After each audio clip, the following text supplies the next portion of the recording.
नमस्कार। राहुल बनाम मोदी की बहस एक बार फिर गर्म हो गई है। प्रधानमंत्री मनमोहन सिंह ने कहा है कि वो राहुल गांधी को न सिर्फ प्रधानमंत्री के तौर पर देखना चाहेंगे बल्कि उनकी लीडरशिप में काम करने के लिए भी आतुर हैं। तो दूसरी तरफ नरेंद्र मोदी को लेकर बीजेपी में विरोध के बावजूद आरएसएस ने लगभग तय कर लिया है कि प्रधानमंत्री पद के उम्मीदवार मोदी ही होंगे। मोदी को शायद बीजेपी अपना उम्मीदवार जल्दी घोषित कर दे, लेकिन कांग्रेस में ऐसा होता तो दिखता नहीं। आवाज एडिटोरियल बोर्ड में आज हम ये चर्चा करेंगे कि क्या नरेंद्र मोदी और राहुल गांधी की दावेदारी लोकसभा चुनाव में बड़ा मुद्दा होगा, और अगर ये दावेदारी चुनाव के लिहाज से अहम है तो ये क्या क्या गुल खिलाएंगे, ये वाली जो लड़ाई है ये। इस पर चर्चा में हमारे साथ शामिल हो रहे हैं CNN IBN के editor in chief Rajdeep Sardesai, IBN 7 के मैनेजिंग एडिटर आशुतोष और फ्यूचर ब्रांड्स के CEO और MD संतोष देसाई। सभी मेहमानों का स्वागत है। पहला सवाल राजदीप आप ही से। प्रधानमंत्री जी ने जो कहा ये काफी एनालिसिस हो चुकी है, लेकिन हम लोग बड़े पजल्ड हैं। क्यों उन्होंने कहा? क्योंकि ऐसा रस्म है कांग्रेस पार्टी में, इसलिए कहना होता है, या इसके पीछे उनका ये एफर्ट है कि एक बार फिर से बाकी सारे नेता रूल्ड आउट हो जाएं और उन्हीं का नाम आगे आ जाए? देखिए, मुझे लगता है कि यही सवाल जब आपने कुछ महीनों पहले मनमोहन सिंह जी से पूछा था, तब उन्होंने साफ जवाब नहीं दिया था। तब और अब में यही फर्क है कि अब कांग्रेस की एक ऐसी स्थिति है कि वो मनमोहन सिंह के नाम पर चुनाव नहीं लड़ सकती। मनमोहन सिंह खुद जानते हैं कि वो उनके नाम पर ये चुनाव नहीं लड़ सकती। अगर वो चुनाव लड़ सकती है तो कहीं ना कहीं गांधी परिवार का नाम उन्हें आगे बढ़ाना पड़ेगा। अब मनमोहन सिंह ने राहुल गांधी का नाम आगे बढ़ाया क्योंकि वो जानते हैं कि राहुल गांधी खुद अपना नाम नहीं बढ़ाना चाहेंगे। आपने देखा होगा कि मनमोहन सिंह के बयान के बाद एक दिन बाद दिग्विजय सिंह कहते हैं कि इस चुनाव में कांग्रेस किसी एक व्यक्ति को आगे प्रोजेक्ट नहीं करेगी। हम हमारे प्रधानमंत्री कैंडिडेट की नियुक्ति चुनाव के पहले नहीं करते, ये कांग्रेस की परंपरा है। यानी एक तरफ मनमोहन सिंह कहते हैं कि मैं तैयार हूं राहुल गांधी के अंडर काम करने के लिए, दूसरी तरफ दिग्विजय सिंह साफ कहते हैं कि हम किसी को प्रोजेक्ट नहीं करना चाहते। अभी भी कांग्रेस का एक जो बड़ा गुट है वो चाहता है कि राहुल को प्रोटेक्ट किया जाए। और मैं समझता हूं कि अगर चुनाव में आप कोई पोस्टर देखेंगे तो उसमें तीन चेहरे होंगे, सोनिया गांधी के, राहुल गांधी के और मनमोहन सिंह के। और मैंने एक आर्टिकल में पिछले कुछ दिनों में लिखा था कि इन तीनों में केवल एक ही व्यक्ति है जो नरेंद्र मोदी को आज टक्कर दे सकती है, वो है सोनिया गांधी। तो चुनाव जो है, आपने कहा है राहुल बनाम मोदी, मैं समझता हूं अगर चुनाव होगा अगला तो वो होगा सोनिया बनाम मोदी।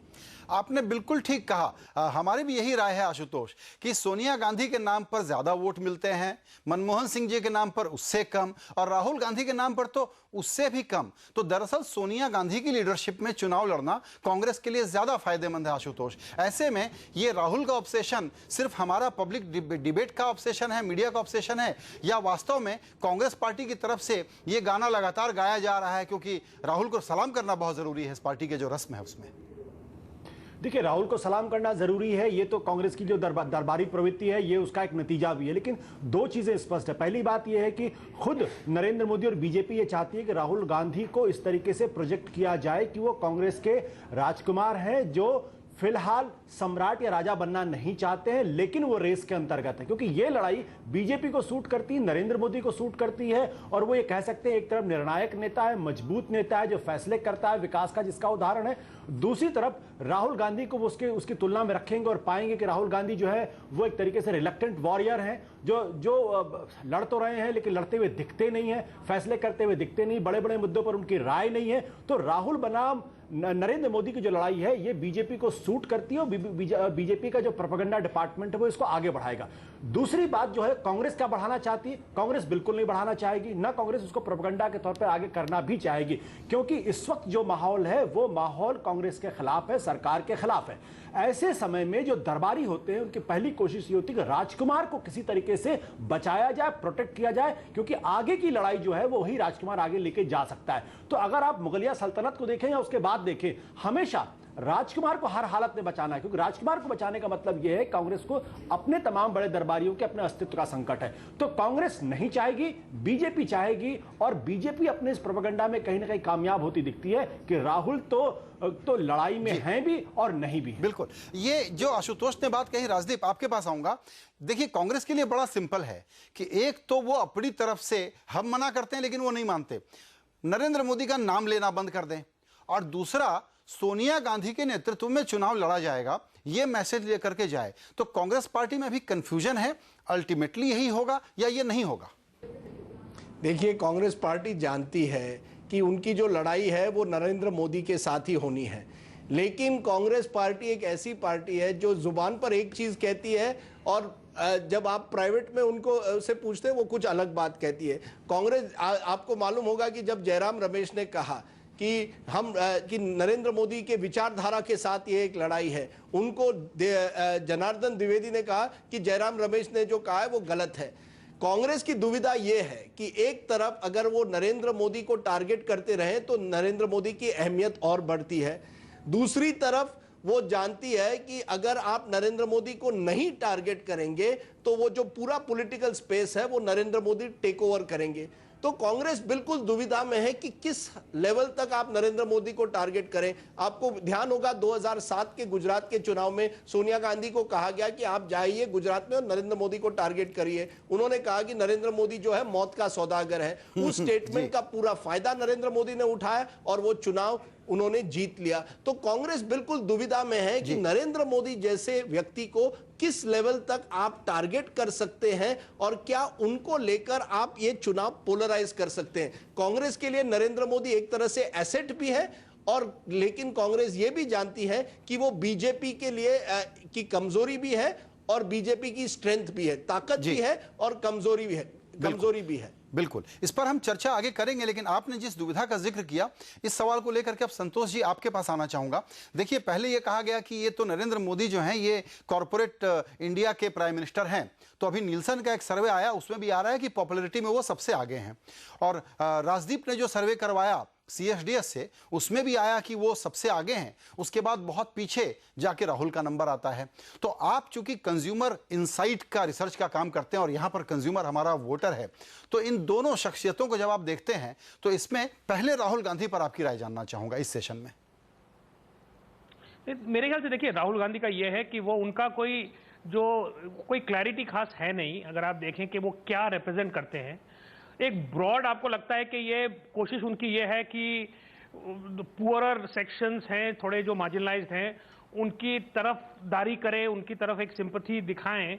और अगर आप उनकी जो सिंबल्स भी देखें पिछले कुछ सालों में, तो वो कभी कभी वो निकल के कुछ एक सिंबॉलिक चीज करके वो वापस चले जाते हैं। तो अगर एक कंसिस्टेंसी नहीं है और इस तरह से जो देखिए, एक आकांक्षा होनी चाहिए, आपको एक एक्सपेक्टेशन होनी चाहिए कि ये जो लीडर है ये क्या, what does he stand for. तो यहां आप राहुल गांधी का देखें तो आपको सबसे ज्यादा ये लगता है कि ये रेलेक्टेंस एक तरह से बाहर बहुत ही सिलेक्टिवली आना, फिर से छुप जाना, कुछ कहना फिर ना कहना, ये एक तरह का एक on again of again type of उनका जो एक पर्सनैलिटी है।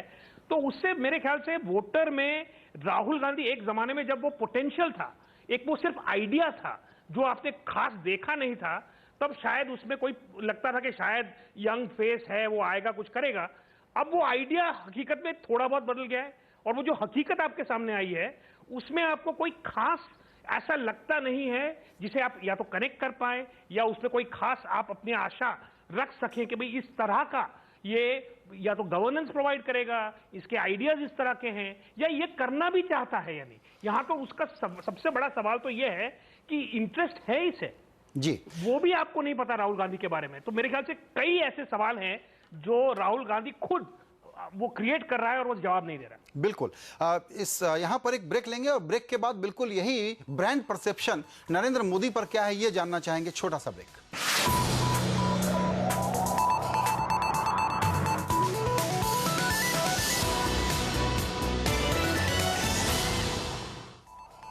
आवाज एडिटोरियल बोर्ड पर चर्चा हो रही है CNN IBN के editor in chief Rajdeep Sardesai, IBN 7 के आशुतोष और फ्यूचर ब्रांड्स के CEO और MD संतोष देसाई के साथ इस विषय पर कि कांग्रेस और बीजेपी दोनों तरफ से प्रधानमंत्री पद के लिए जो दावेदारियां हैं उसकी राजनीति क्या है।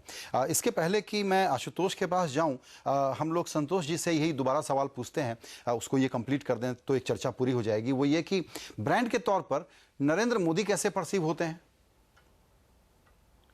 मेरे ख्याल से ब्रांड के तौर पर नरेंद्र मोदी का स्ट्रेंथ और वीकनेस यही है कि वो बहुत ही ज्यादा एक स्ट्रॉन्ग ब्रांड है, इन द सेंस कि उनको ब्रांड क्या रिप्रेजेंट करती है, वो किस चीज के लिए वो ब्रांड खड़ी है, वो बहुत साफ है उनकी, वो क्या रिप्रेजेंट करते हैं वो किसी को डाउट नहीं है उस बारे में, और ये उनका बहुत बड़ा स्ट्रेंथ है। जैसे राहुल का वो एकदम मिरर ऑपोजिट है, मगर ये उनकी वीकनेस भी है, क्योंकि ये जैसे बहुतों ने कहा है ये पोलराइज करती है। ये वो ब्रांड ये इंक्लूसिव नहीं है, किसी को जो ब्रांड से अभी तक जो एकदम उसका जिसका लगाव ना हो इस ब्रांड के साथ, उसे इस ब्रांड का जो आकर्षण है वो इंक्लूड करना मेरे ख्याल से ये इस ब्रांड के लिए कभी कभी मुश्किल हो सकता है। मगर फिर अगर आप ओवरऑल मूड देखें, आज अर्बन मिडिल क्लास का मूड देखें, एक तरह से जो एक इनएक्शन है, लगता है कि वीकनेस है अब अभी इस गवर्नमेंट में, वहां ये एक बहुत अट्रैक्टिव ऑप्शन हो जाता है कि कोई जो एक आइडिया लगता है कि जो स्ट्रांग है, जो डिसाइसिव है, जो उसमें क्लैरिटी है, एक तरह का ट्रैक रिकॉर्ड है, तो मेरे ख्याल से अर्बन मिडिल क्लास के लिए। मगर ये मानना बहुत जरूरी है कि हम जो ये बात करते हैं स्ट्रांग ब्रांड की, वो हमें पक्का जो पता है वो अर्बन मिडिल क्लास के बारे में पता है। उसके बाहर जब आप जाने लगे तो यही ब्रांड और इसके जो आइडियाज हैं, जो लैंग्वेज में ये ब्रांड बात करता है, उसका मतलब बहुत कम लोगों को सच में समझ आएगा। तो मेरे ख्याल से ये एक तरह ये मानना जरूरी है कि ये स्ट्रांग, पावरफुल, बहुत ही अट्रैक्टिव ब्रांड है एक वर्ग के लिए। मगर बहुत ऐसे भी वर्ग हैं इंडिया में जहां हमें अभी ये पक्का नहीं पता कि इस ब्रांड का प्रभाव कितना रहेगा और इन आइडियाज का रेलेवेंस कितनी है इस आइडिया की जो नरेंद्र मोदी रिप्रेजेंट करते हैं। जी, ये बिल्कुल छोटे में यहां पर एक मेरा सप्लीमेंट्री सवाल फिर बनेगा आपसे, वो ये है कि आप कह रहे हैं कि वर्ग में पहचान की दिक्कत है, अर्बन मिडिल क्लास शायद इनको ठीक से पहचानता है। आपको लगता है कि इस वक्त अर्बन और रूरल के थिंकिंग में, माइंडसेट में कोई बहुत बड़ा फर्क है? हमको लगता है कि वक्त बदल गया है और जो रूरल इंडिया का माइंडसेट है वो अर्बन इंडिया का माइंडसेट से बहुत फर्क नहीं है।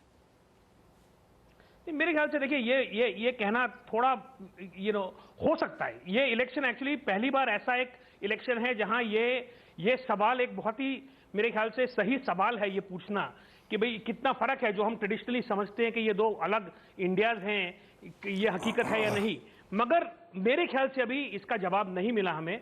मेरा ये मानना है अभी भी अगर आप लोकल इलेक्शंस देखें, उसके अगर आप देखें रीजनल पार्टीज की स्ट्रेंथ देखें, तो ये कहना, क्योंकि एक हमारा ये एक तरह से कंपल्शन है कि हम एक नेशनल वेंटेज पॉइंट से एक कहानी हम सुनना चाहते हैं। जी, एक कहानी है, नरेंद्र मोदी कहानी है या राहुल गांधी है, ये बाइनरी यानी या तो एक या दूसरा। मेरे हिसाब से इंडिया में इलेक्शंस कभी इतनी सिंपलिस्टिकली आप इसे रिजॉल्व आज तक तो नहीं कर सकते। इस इलेक्शन में अगर वो हम देखें तो अलग बात है, मगर मेरा मानना है कि अभी भी ये कहना कि क्योंकि अर्बन में ये है शायद रूरल में भी यही होगा, मैं ये अभी मानने को तैयार नहीं। जी बिल्कुल आशुतोष, हम कहते हैं कि नया दौर है, नया जमाना है, तो देखिए दोनों पार्टियां किस प्रकार की राजनीति कर रही हैं। कांग्रेस को पता है पोलराइज करा दो तो फायदा है। मोदी और बीजेपी जानते हैं कि किसी तरीके से फोकस भ्रष्टाचार पर और गवर्नेंस पर रखो।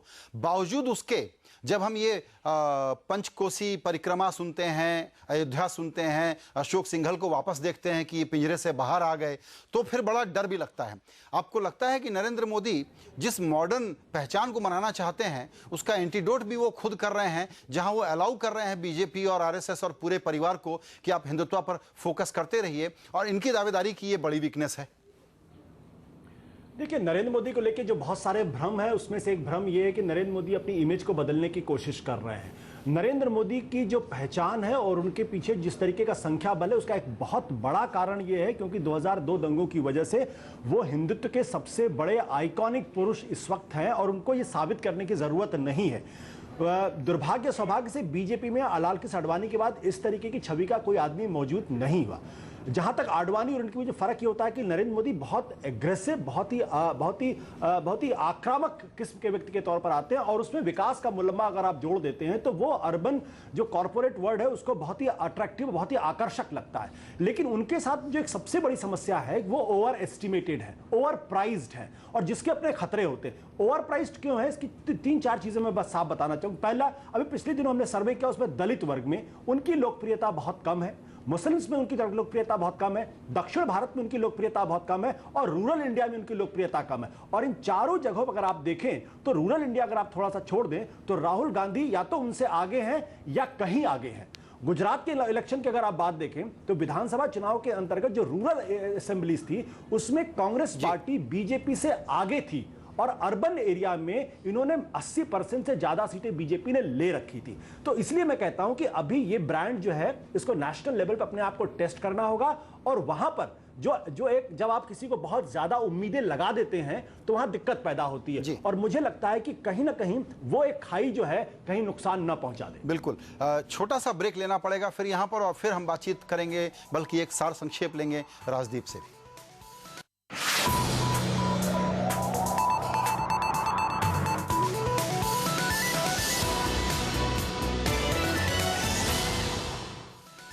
आवाज एडिटोरियल बोर्ड पर चर्चा राहुल बनाम मोदी की।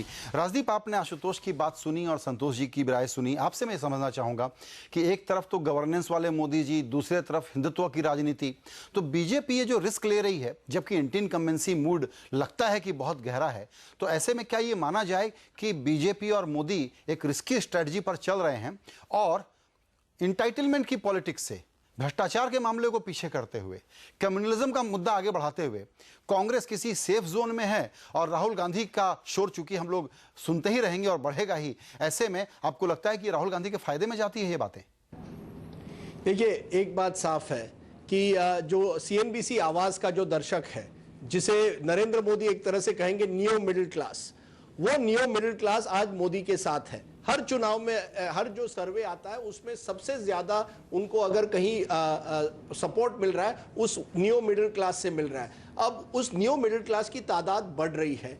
पिछले चुनाव में 2009 में बीजेपी को इन्हीं इलाकों में जहां नियो मिडिल क्लास बढ़ रही थी वहां उनको एक झटका लगा था। बंगलोर को छोड़े तो किसी और बड़े शहर में बीजेपी का परफॉर्मेंस अच्छा नहीं रहा था। तो बीजेपी को लगता है कि मोदी के द्वारा वहां उनको 20-30 कम से कम ज्यादा सीट मिलेंगे। और दूसरी बात जो है कि उत्तर प्रदेश, जहां की राजनीति अब आप देख रहे हैं किस तरह से पोलराइज हो रही है, वहां अगर आप हिंदुत्व और हिंदू वोट बैंक की राजनीति करें तो आपको और एक 15-20 सीट मिल सकते हैं। तो 20 सीट अर्बन इलाकों से और 20-25 सीट अगर आपको यूपी जैसे बड़े राज्य से मिले तो आप 50 सीट ऊपर जाते हैं, तो आप 170-180 तक पहुंच सकते हैं। और उसके बाद कौन जाने, अगर एक वेव आए, एक मोमेंटम आए, तो आप 200 तक भी जा सकते हैं। ये बीजेपी की आज रणनीति है कि बीजेपी को लगता है कि अगर हम पुराने नेताओं को आगे रखें या कलेक्टिव लीडरशिप रखें तो इससे हमें कोई फायदा नहीं होगा। दूसरी ओर कांग्रेस भी जानता है, जैसे आपने कहा, कि अगर मोदी प्रधानमंत्री के कैंडिडेट बनते हैं, जो शायद शुक्रवार उनका ऐलान होगा, तो तुरंत जो चुनाव का एजेंडा है वो करप्शन से हटकर नरेंद्र मोदी बन जाता है। और उस एजेंडा में कांग्रेस भी चाहेगी कि एक नया समीकरण हो, एक सामाजिक समीकरण हो, दलित, मुस्लिम, पिछड़े जातियों का एक समीकरण होने की कोशिश करेंगे, ताकि ग्रामीण क्षेत्रों में वो उसका फायदा उठा सकेंगे और कुछ हद तक मुस्लिम जो मेजॉरिटी कॉन्स्टिट्यूंसीज है या जहां मुस्लिम वोट इंपॉर्टेंट है वहां उसका फायदा उठा सकेंगे। तो कांग्रेस के लिए एक तरह से उनकी भी रणनीति बदलेगी और बीजेपी की भी रणनीति अब बदलेगी और उनका टारगेट रहेगा नियो मिडिल क्लास और हिंदू वोट बैंक। बिल्कुल, एकदम छोटा सा जवाब आशुतोष आपसे मैं चाहूंगा, वो ये कि ये जो अभी राजदीप ने कहा, आपको सुन के ये क्या लगता है कि क्या कांग्रेस ऐसी परिस्थिति में है, उनके खिलाफ ऐसी कोई एंटी इनकम्बेंसी नहीं है कि कांग्रेस की ये स्ट्रेटजी कि पब्लिक एमनेशिया है,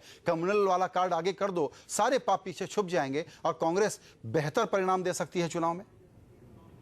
देखिए, ये अपने आप में खतरनाक प्रोपोजिशन भी है और ये कांग्रेस पे बैकफायर भी कर सकता है, खासतौर पर उत्तर प्रदेश के अंदर। और जिस तरीके से उत्तर प्रदेश के अंदर पिछले एक साल के अंदर 104 से ज्यादा सांप्रदायिक हिंसा की खबरें मिली हैं, वो इस बात को साबित करता है कि अगर बीजेपी वहां 30 से ऊपर सीटों पर अगर पहुंच गई तो ये कांग्रेस के लिए बड़ी खतरनाक स्थिति होगी। एक ही चीज अच्छी है कांग्रेस के पक्ष में, वो ये है कि सिवाय अकाली दल के आज बीजेपी के साथ और नरेंद्र मोदी के नाम पे कोई सॉलिड इनका एलाई नहीं है। शिवसेना बार बार इनको एक तरीके से अगर एक शब्द का प्रयोग करें, उंगली करती रहती है, बार बार इनको चढ़ाती रहती है। इसके अलावा कोई नहीं। जबकि अगर आप कांग्रेस के साथ देखें तो कांग्रेस ने तमिलनाडु के अंदर डीएमके के साथ साथ डीएमके के विजयकांत से संपर्क कर लिया है, ममता बनर्जी संपर्क स्थिति में, नीतीश कुमार के साथ बात चलाई जा रही है, उत्तर प्रदेश के अंदर मायावती से संपर्क किया जा रहा है। तो उनको इस बात का एहसास है कि वो अकेले अपने दम पे कुछ नहीं कर पाएंगे, सहयोगियों का साथ लेना पड़ेगा। तो ये बैकफायर भी कर सकता है। ये मेरी अपनी राय, अगर उत्तर प्रदेश के अंदर बीजेपी एक सीमा के बाद बढ़ती है, लेकिन चूंकि सहयोगी बीजेपी के साथ आज दिखाई नहीं पड़ते हैं, इसलिए कांग्रेस थोड़ा सा संतोष कर सकती है। बिल्कुल। यहां संतोष जी लास्ट वर्ड आपसे लूंगा। हमारा एक अनुमान हमको लगता है कि क्या कहीं गलत निकल रहा है, वो ये कि जमाना बदल गया है, लोग आगे बढ़ गए हैं और ऐसे में नेता चाहें भी तो हमको ये कम्युनल चीज़ों में, दंगे फसाद में, लड़ाई झगड़ों में नहीं फंसा सकते। लेकिन अभी जो तस्वीर देश की दिख रही है, शायद इस ट्रैप में कहीं ना कहीं हमारे लोग फंस भी जा रहे हैं। ऐसे में आपको लगता है कि क्या दरअसल जनमत जो है बहुत आगे बढ़ा है या नहीं बढ़ा है और पुराने पॉलिटिकल ट्रैपिंग्स में ही फंसा हुआ है? नहीं, मेरे ख्याल से आगे बढ़ा है, मगर ये क्या होता है कि एक चेंज को ओवर एस्टिमेट करना ये बहुत आसान हो जाता है कि भाई क्योंकि कुछ चेंज हुआ है, वो दिखता है, उससे ये मानना कि सब कुछ बदल गया है, मेरे ख्याल से ये सही नहीं है। अगर आप देखें दोनों अगर पार्टी, तो दोनों एक तरह के ऑपोजिट पर्सपेक्टिव्स हैं। बीजेपी बहुत कुछ करना चाहती है, नई भाषा बोलना चाहती है, रिस्क लेना चाहती है और इलेक्शन जीतना चाहती है, किसी को आगे खड़ा किया है। कांग्रेस किसी को आगे नहीं खड़ा किया, कुछ नहीं कहना चाहती, वो शैडोज में रह के इलेक्शन जीतना चाहती है। उन्हें इंडिया की इलेक्टोरल कॉम्प्लेक्सिटी पे वो बेट कर रही है, जबकि वो जो बीजेपी है उसे प्रेसिडेंशियल इलेक्शन बनाना चाहती है। तो ये दोनों का अगर आप देखें, एक नया एक वो बेट ले रही है कि भाई बदल गया है, और एक बेट ले रही है कि वास्तव में कुछ नहीं बदला। ये बहुत इंटरेस्टिंग बात है कि दोनों एक पुरानी बेट पे चल रहे हैं और एक नए दांव पे चल रहे हैं। आप तीनों मेहमानों का इस चर्चा में शामिल होने के लिए शुक्रिया। और दर्शकों से तो हम यही कहना चाहेंगे कि जहां भी मोदी बनाम या राहुल लड़ाई का जब सिलसिला होता है तो हमारे लिए आसान हो जाता है आपके लिए रोचक कार्यक्रम लेकर के आना। चुनाव तक चलता रहेगा। धन्यवाद।